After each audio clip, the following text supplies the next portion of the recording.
Welcome to today. Today we got two taste tests. Vi har kakao.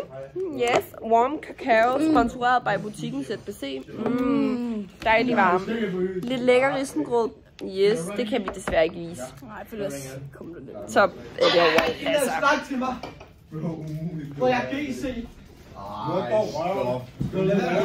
Okay, vi taster. Ja. Må jeg starte? Ja. Det her, det er homemade by Camillas mor. Akke.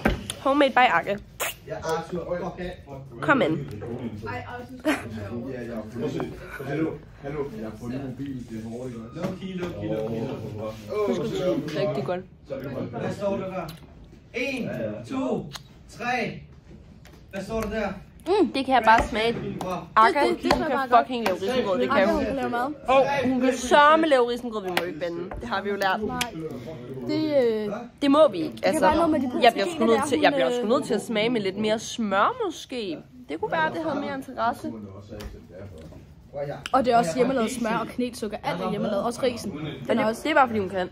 Risen er også hjemmelavet. Det hele er hjemmelavet. Fordi, det har hun importeret fra Polen i hendes hus nede i Polen. Så gør man nemlig nede i Polen. Der er alt hjemmelavet. Der er ikke noget med at købe. Nej, der er ikke noget, der er butik. Panamaris, eller hvad fanden det hedder. Eller hvad søren det hedder. Vi har nemlig fået at vide, at vi bander for meget. Bro, ikke engang snak til mig. Ikke engang snak. Nu bliver det altså tid til at taste i kakaoen her. Skal vi sige skål? Ja. Ikke engang snak. Lad nu være at snakke til mig, bro. Den var god. Den var god, den var dejlig. Ja, den er blevet nemlig lidt. Altså fordi den var brandvarm, da den startede. Og det er ikke lækkert. Altså det er det virkelig ikke. Det er ikke noget, vi bryder os om i hvert fald. Det er ikke lige vores kop te. Så derfor så valgte vi at kop teen blev en varm kop kakao, som lige ventede lidt. Og blev lun og ikke varm. Og det var dejligt. Nej, den skal fandme ikke være kold. Og jeg kan godt lige ridse op, hvad der står på. Vores udvalgte kaffebønner fragtes til Roskilde, hvor de ristes, pakkes og leveres direkte til denne gode kop kaffe. Det er bare ikke kaffe, men det er same. Prøv lige at overveje, hvor søde koppen er. Søde, små. Okay.